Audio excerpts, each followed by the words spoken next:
Welcome to A Teaspoon of Healing, where we explore the pathways to wellness and vibrant living. Listen to personal stories of healing and interviews with experts. It's time to open a doorway to healing in your life through positive changes. Here is your host, Dawn Damari. Hi, I'm Dawn Damari, and you're listening to another episode of A Teaspoon of Healing.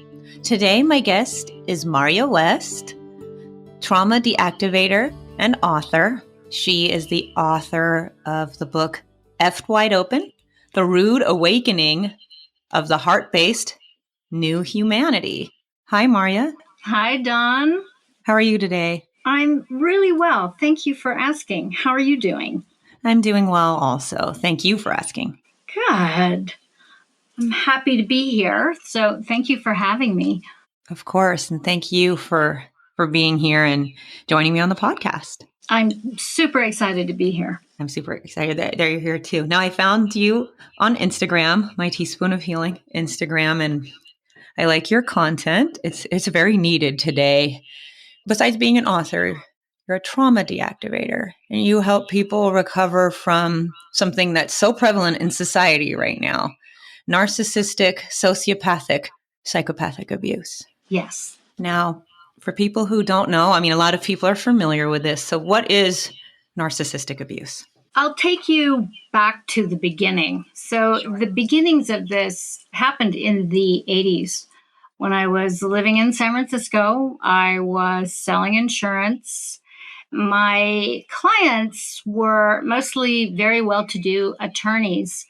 In the backdrop of this, I started having dreams about this series of healing modalities, which for me was really weird because it was very nuts and bolts. I have a science background and I was also a musician. So to start having these dreams about the auric field and the chakra system and the meridian system and about clusters of beliefs and other realities, I thought I was losing my mind.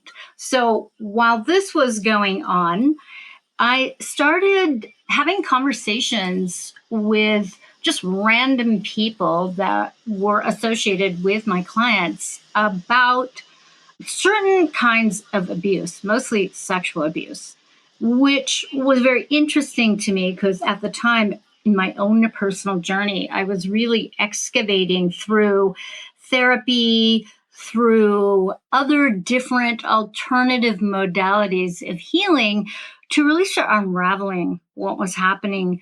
I was married and I was super confused about kind of my role, not only as a woman, but as a human being. My work was not very satisfying. It was easy. And I just kind of felt like, what's going on? And then the stock market crashed. That was in 1987. I remember my therapist at the time, I was telling her about these dreams and she's like going, don't you understand? You're being downloaded. You're being downloaded. You need to write this stuff down. And I always practiced that anyway, writing my dreams down. And I would do these watercolors associated with whatever I was dreaming. So I had this dream journal. So that's what I started doing. I wrote the stuff down. And then together with my therapist, we started piecing together, and it was a handbook really about, and it was her interpretation because I didn't know what to do with it. Yeah, I was very confused in terms of what does all this mean? Am I losing it? Am I losing my mind? And so she reassured me that it felt to her that I was being given a set of instructions how to dissolve emotional, energetic, mental traumas, how to consciously change your belief systems, and how to consciously change your thoughts, which really are the basis of belief systems. These are practice thoughts.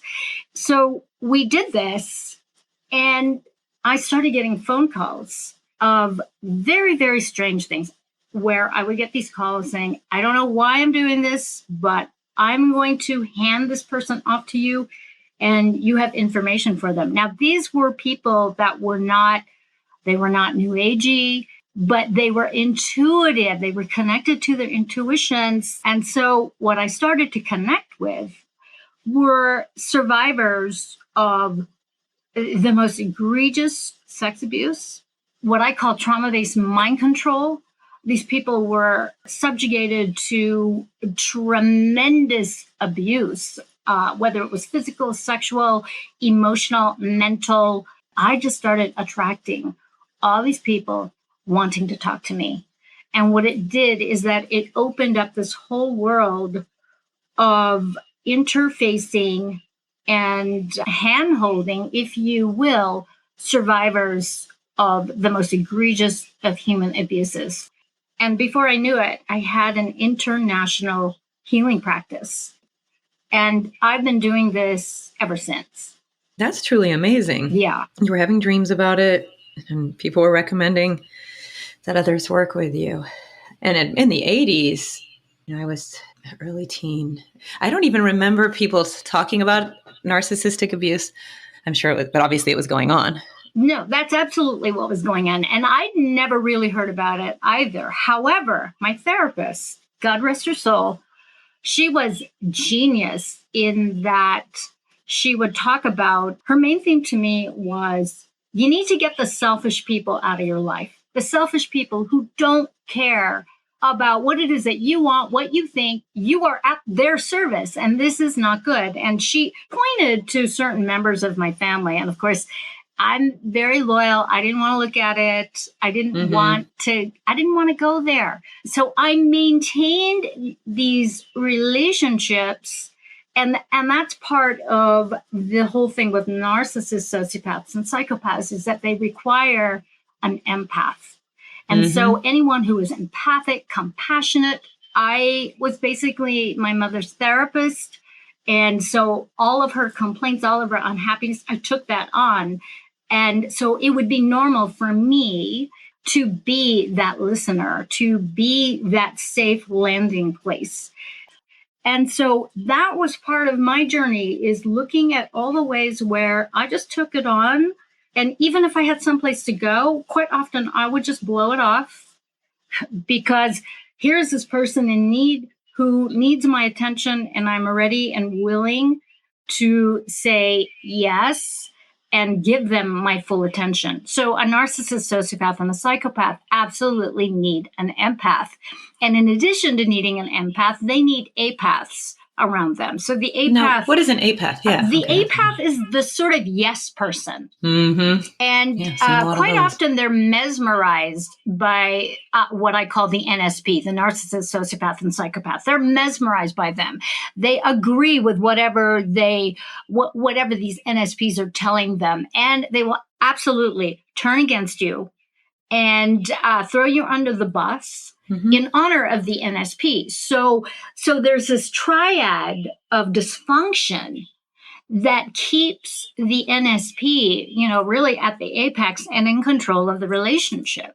And when I started noticing this, like I noticed even in the agency that I worked in when I was in the insurance business, I started noticing the hierarchies of everybody running around in fear of the big boss.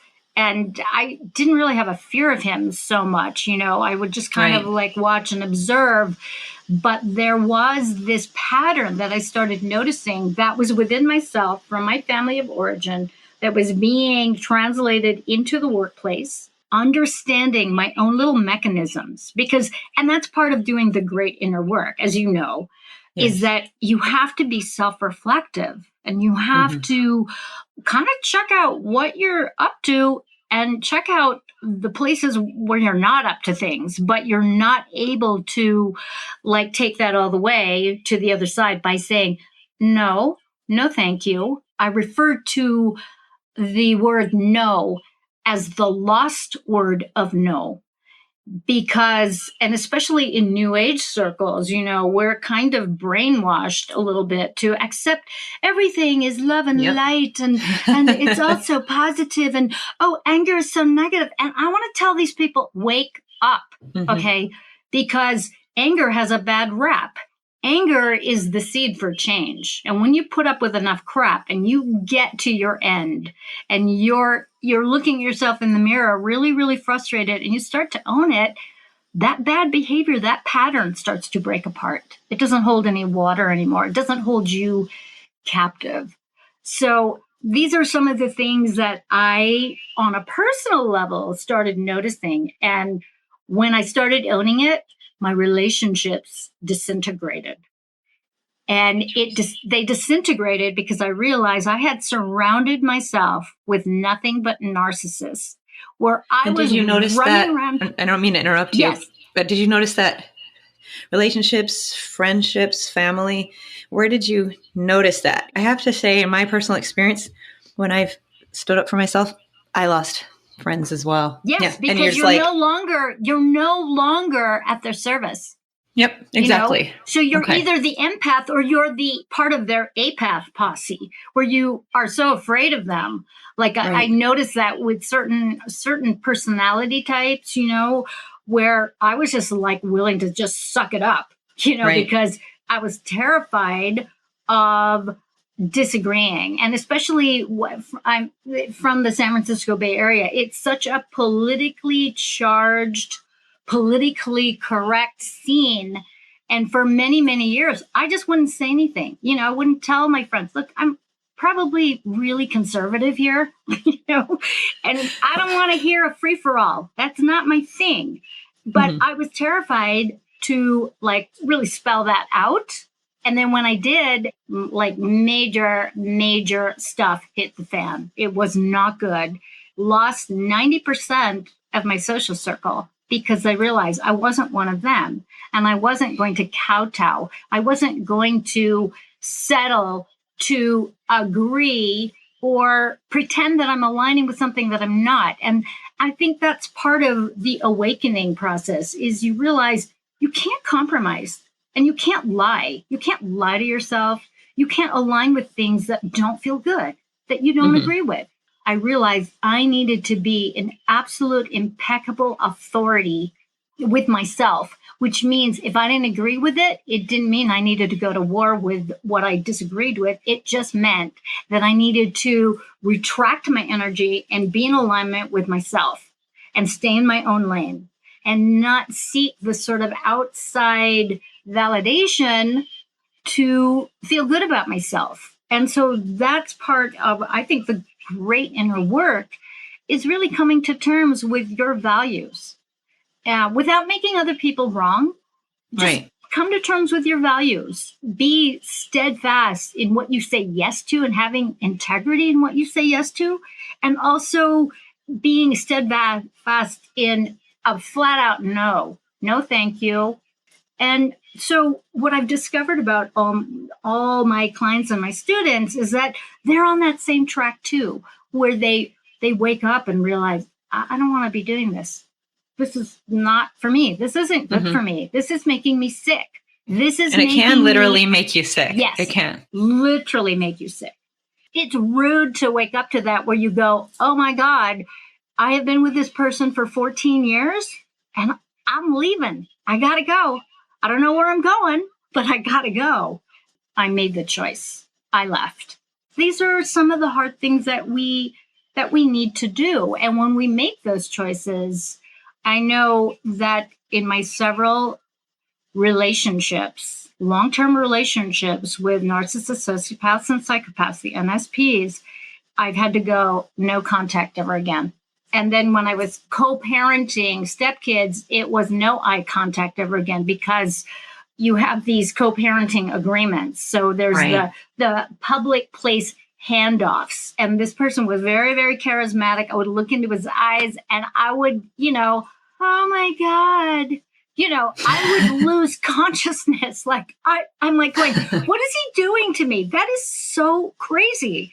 But it's now, is not this something, is this something that's NSPs do? Do they have a mesmerizing stare? Yes, they're very charming. So talk about this a little bit. Exceedingly charming.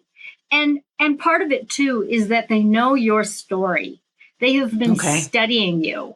One of the things that I tell people all the time about NSPs is that you can't reason with them. They're not human. They're not a normal human being. They don't have the empathy. They don't have the compassion. They don't care. You are a means to an end. You are supply, whether it's for their egos, their energy, whether you're providing a safe place to live for free, usually, they don't care about you. So I just started noticing just my own pattern in these relationships where, they're very charismatic, they're extremely attractive. And this is not just in love relationships. I know people, as well. Who have business partners that are like these very charming bullies, but they bring the money in, they get shit done. Right. And then, we don't want to lose that. So there's a very interesting balancing act that people have to do, especially when you're running a business with someone or you're co-parenting children with someone like that, or your mom or your dad or your twin sister is someone like that. It is really just such a journey to stay present and stay conscious. And sometimes that dynamic changes where you just have to ghost them. But the ghosting that I'm talking about is just extricating yourself completely from these predators. First of all, before we talk about the techniques to get away, how can someone spot a narcissist, sociopath, psychopath in their life, whether it's a partner, friend, business associate, or family member? Well, I think the first thing is where you feel completely invalidated and enslaved by them, where whatever you have to say, or you don't even have a forum by which to say anything to them. The relationship is entirely focused on them, their needs, their stories, their wants, their troubles, and you are just there. You're there to be their therapist. You're there to be their shoulder. It's a one-way relationship. That's one of the ways. In fact, that's probably the main way. And there's also levels of these abusive tendencies where I hear all the time that these NSPs constantly put them down.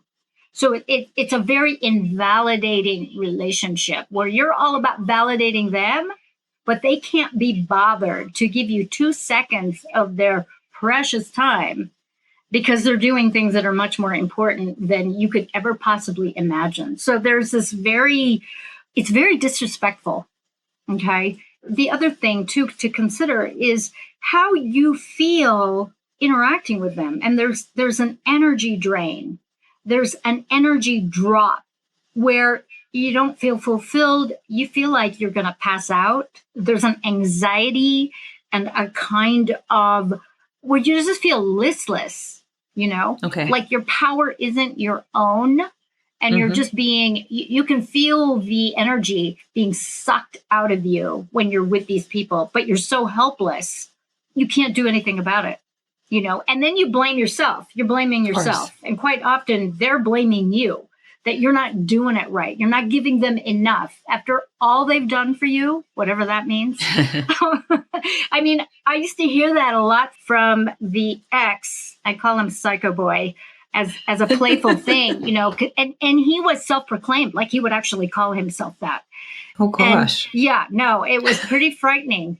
He related to it. He saw it as kind of, the persona, like really proud of it, actually, almost to the point where I would sit there and just kind of like marvel and think to myself, oh, dear God, get me out of here. There's a child involved. It's not so simple. It isn't black and white. There's a process, I think, of letting go little by little, little by little. And as you let go little by little, it's like you're building up your esteem to feel more aligned, more powerful. So it was a very systematic process for me on a personal level. And then there was the straw that broke the camel's back, where what was that? My ex was a charmer and he scammed women and apparently had a history of scamming women over the course of 20 years. So I was not the only one. And when I researched this, it just gets to the point where you have the evidence in front of you and you're like going, holy moly. And I started seeking support and I started meeting more and more and more and more women, professional women. These are professional women from all walks of life. Some of them are just regular people. But what we have in common is, number one, we're independent. Okay. Number two, we have our own homes.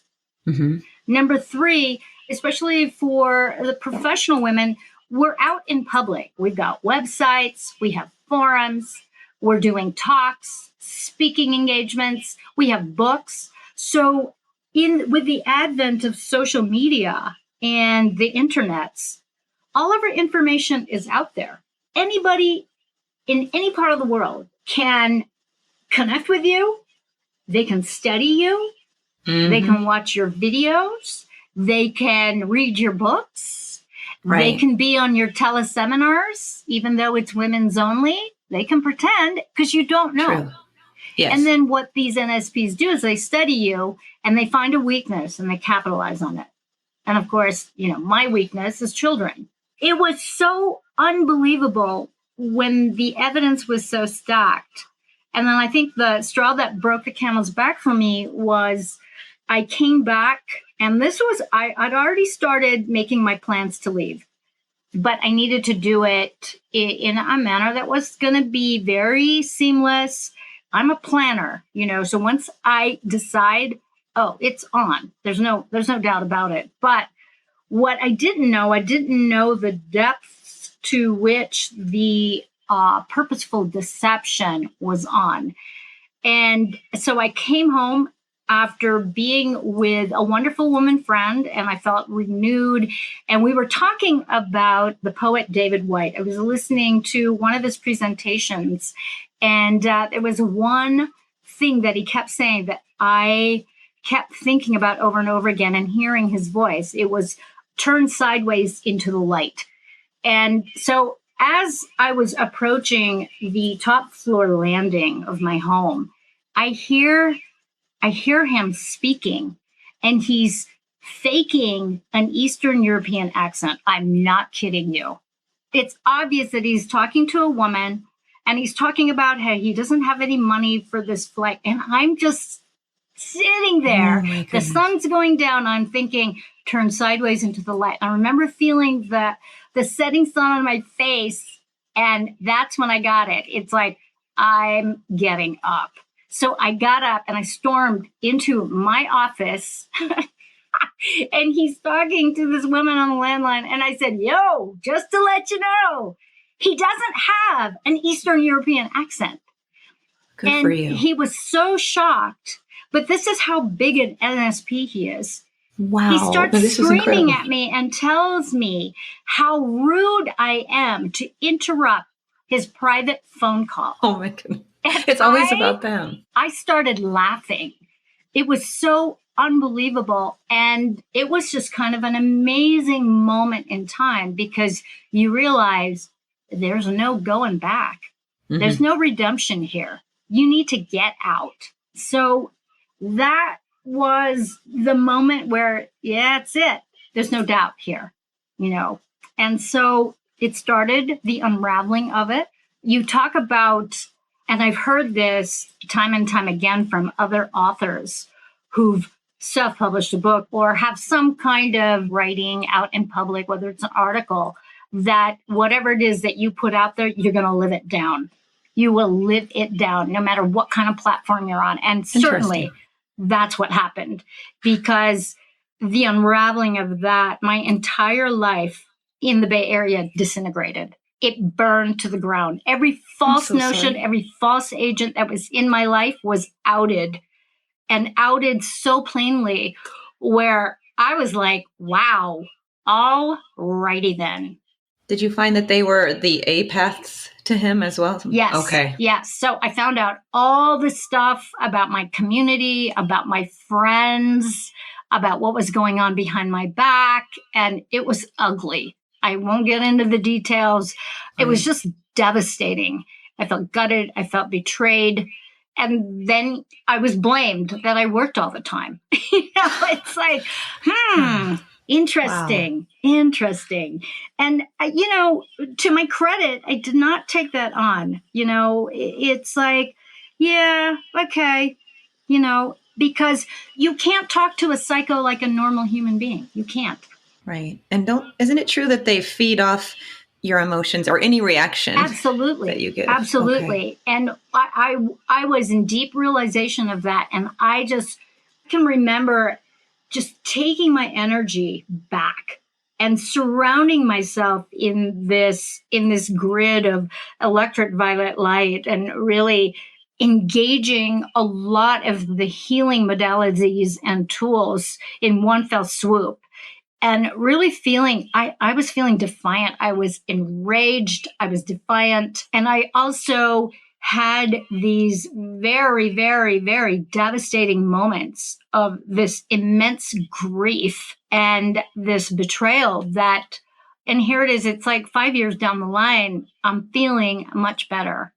I'm feeling like I've actually turned a corner. And part of it, I think, for me is that I found the support of so many different online groups filled with men and women, because men have this happen to them too. You know, there's a whole community of men who are recovering from gold diggers, the sort of female NSPs known as the gold diggers. And okay, so that's usually what the female version is? The scam artists, you know. Okay. So I was absolutely so relieved to find out that this is just so prevalent, you know, because you've got all the online dating sites. And so there's a lot of that kind of stuff going on, the sort of sweetheart scams and operations that are all over the world that target women and men looking for the one. So that can be really a portal for a lot of this abuse through the NSPs, because, like I said, they require the empath. So they listen to your stories as if they're really interested. The only thing they're doing really is just mining you for information, a way in. And so we need to be really mindful. If it sounds too good to be true, it is. If you're getting love bombed with the I love yous and you barely know this person or you've never met them, run the other way, block them. You can't believe that. If they start telling you all the stuff that they're going to do for you, run. You know, I mean, it's just basic boundaries and basic mindfulness of really kind of paying attention to the sort of flattery that goes on, because that's one of the ways. That's the love bombing stage, right? Because there's love bombing and then you get devalued and discarded, because I've had other people on the podcast talking about this. And isn't the most dangerous part the love bombing stage? I would have to say that is a very dangerous place, especially if they're local to you, especially if they know where you live.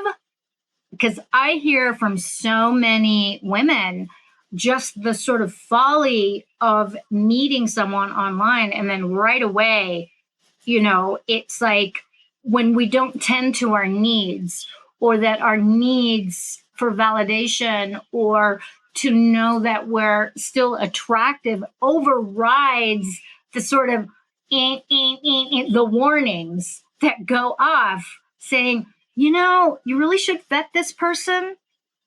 We need to take this slow. But a lot of the times during the love bombing, and that's their goal. Their goal is to love bomb you so much so you give them your security code so they can get in your house while you're not there and make you dinner. I've heard women tell me that they've done this, and I'm like, whoa, okay. I've heard men do this too. So we need to notice the longings within us, because that's part of what the NSPs do when they're listening to our stories. They're looking for those kernels of longing and yearning and wanting and just pining for that, because they're very, very clever. They will package themselves up as the thing, the one that you need in your life so that you can feel better about yourself. So many of us are just so desperate for that. And I've been there. I've been there.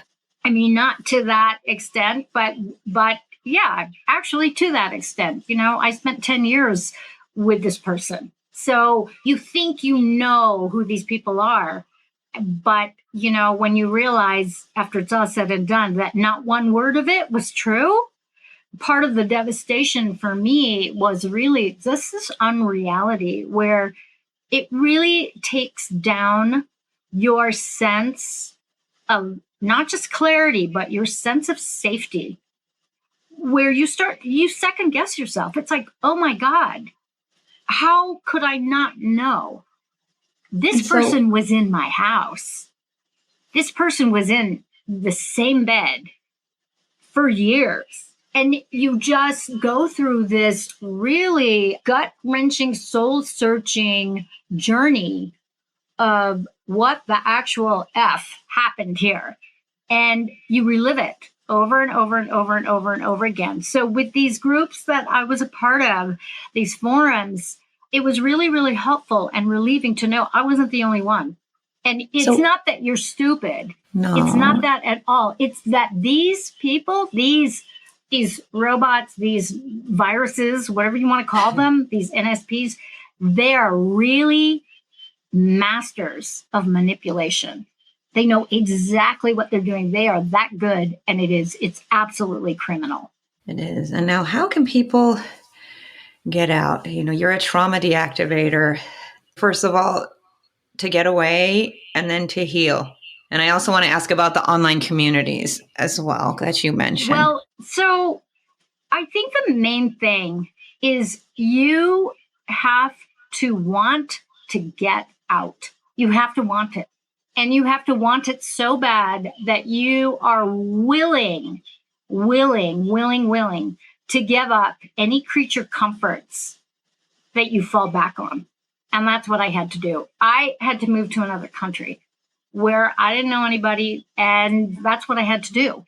And it's one of those things where you have to ghost your old life in its entirety. If you have children involved, then you have to figure out a way to not lose power, which I recommend no eye contact ever again. However, I do know of many, many people where that was not their strategy, where it was the opposite, where they were able to muster enough personal power, enough wherewithal to give the stare down, to have direct eye contact, because their pattern in the dysfunction of the relationship previously, before their rude awakening, was to back down and not look the predator in the eye because it was way too intimidating. It's not a one-size-fits-all kind of thing. You have to really navigate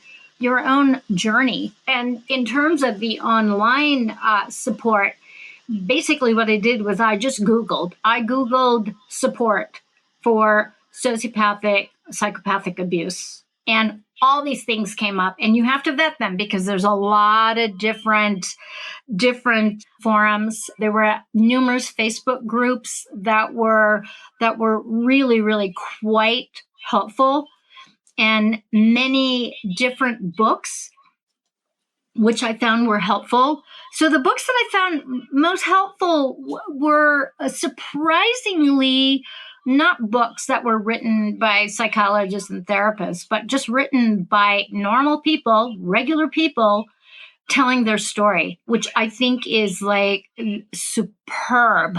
I also there's a couple of books by one of my good friends. He's an Irish man. His name is Tomasz Sheridan.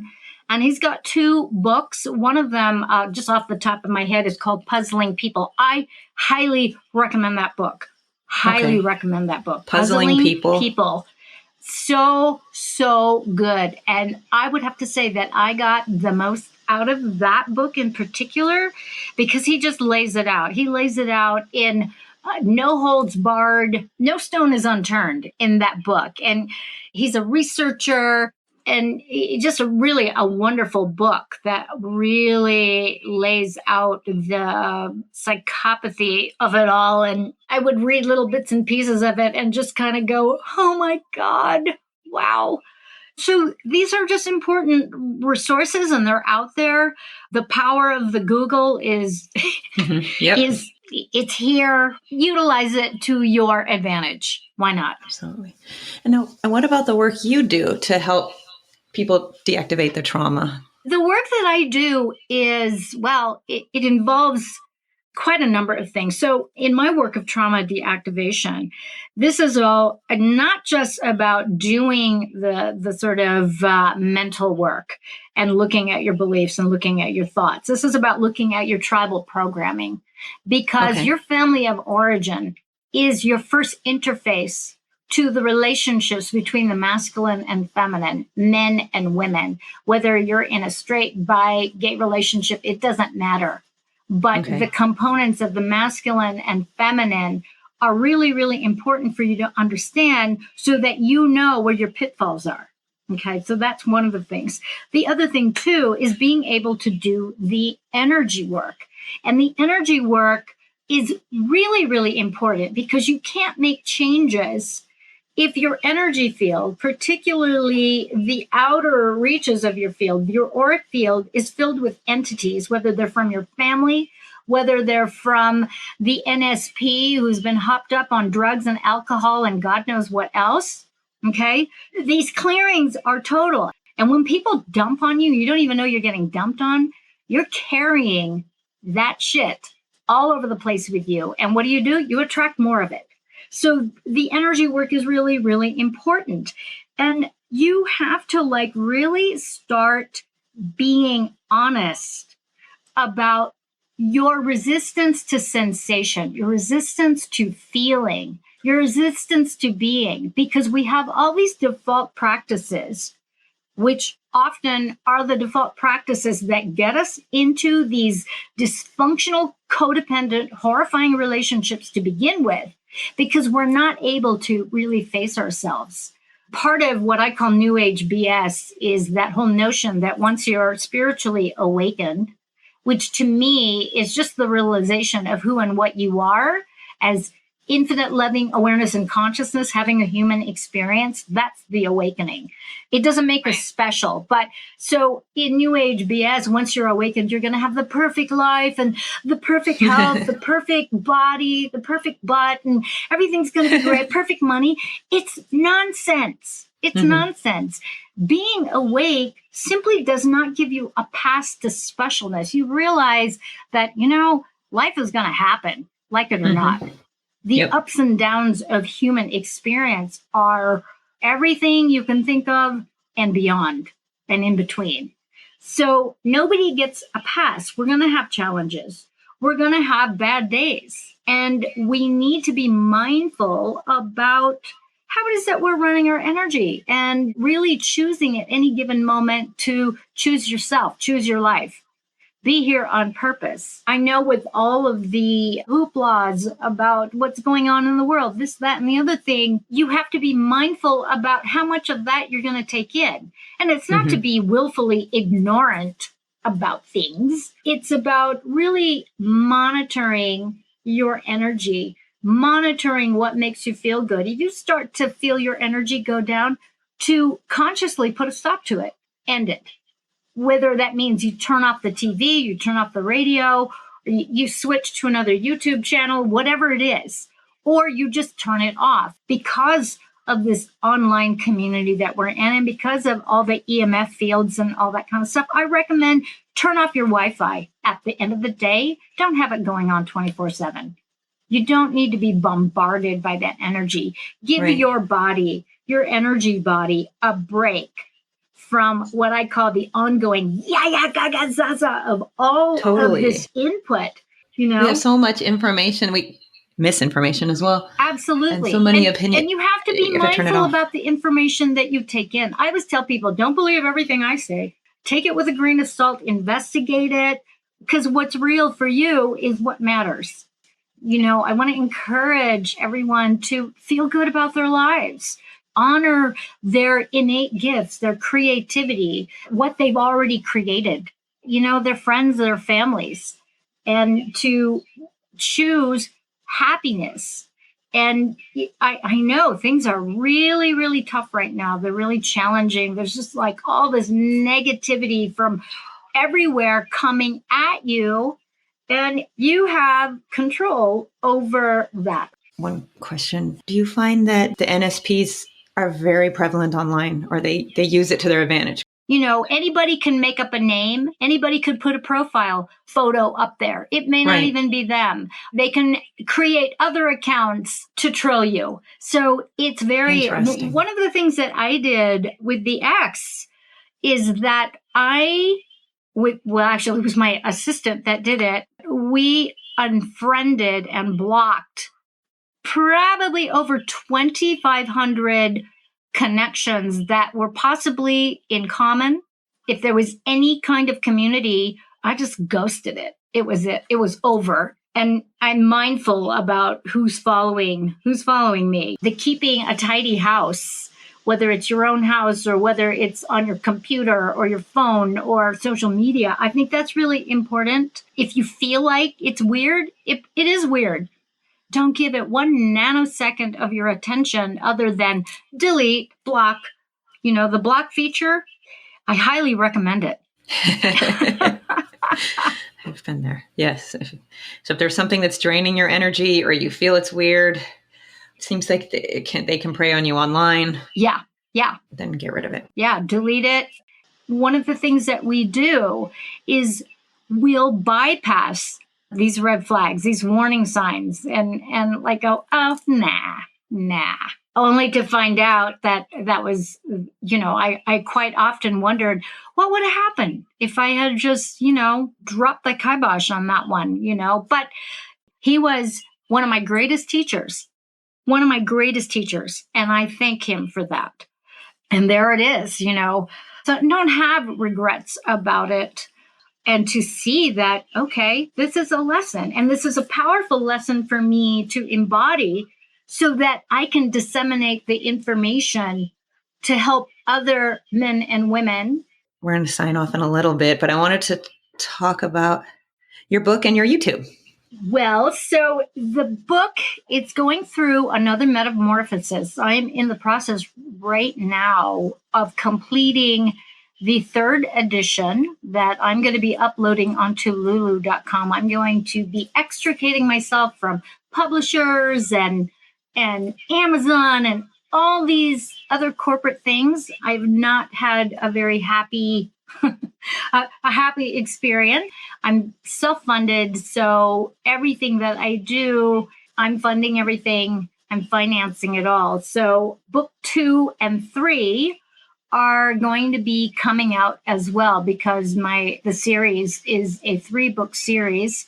My new YouTube channel is called Love, Truth, and Beauty, and I call it Do It Yourself or Divine in the Flesh. So I talk a lot about relationships, the masculine and feminine, energy healing, and the NSPs. I also talk about plants. I talk about beauty. I talk about creating a beautiful balance in your life so that we're not just focused in on healing ourselves and becoming conscious, because part of being an awakened human being is to enjoy the fruits of your labor, enjoy your family, enjoy your environment, enjoy beauty.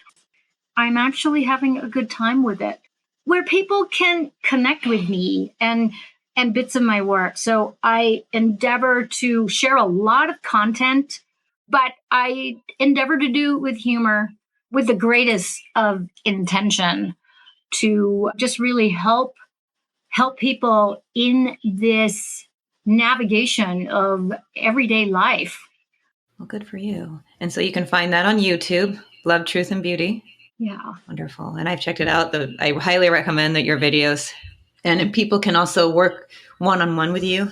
Yeah. So if you go to my website, marjawest.com, there's a work with me landing, and you can click on that. And there's different ways that you can connect with me. And then I also have a free gift if you opt in, and it's my training on the nature of reality, outing the perception managed reality that we think is real, but is so limited, limits our 7 senses to 5. And so you learn about the 7 senses and how you can start living your life from that fullness. Nice. And your website, it's Marja West. So it's MARJA WEST.com. If you scroll down on that landing page, you'll have all of my Instagram on there too. So you can find me on Instagram at dakini.kiss. I have a lot of these posts about NSPs and what you can do. And some of it is fun. Some of it is, I don't mince words. Wonderful. Well, thank you so much for joining me today, Marja, on the podcast. I know this is going to help a lot of people, and I can direct people to your website or your Instagram if they have questions. Thank you. And thank you for your amazing work. I love your podcasts and I love what you have on your Instagram. And it is so needed. You are so needed. So I really honor you and I honor what your content is doing. So thank you so much. Well, thank you. That's really kind. You're welcome.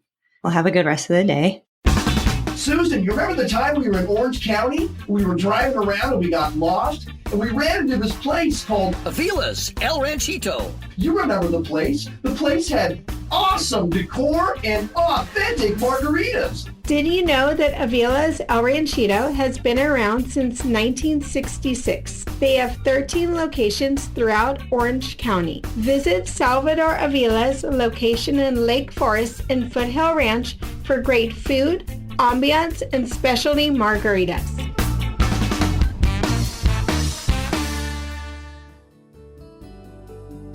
Thank you for listening to A Teaspoon of Healing with Dawn Damari, your home for wellness and vibrant living. For more resources on wellness and vibrant living, visit us online at teaspoonofhealing.com. This podcast is for informational purposes only and does not constitute medical advice. Please consult a physician or other health professional before undertaking changes in lifestyle or wellness habits. The author claims no responsibility to any person or entity for any liability, loss, or damage caused or alleged to be caused directly or indirectly as a result of use, application, or interpretation of the information presented herein.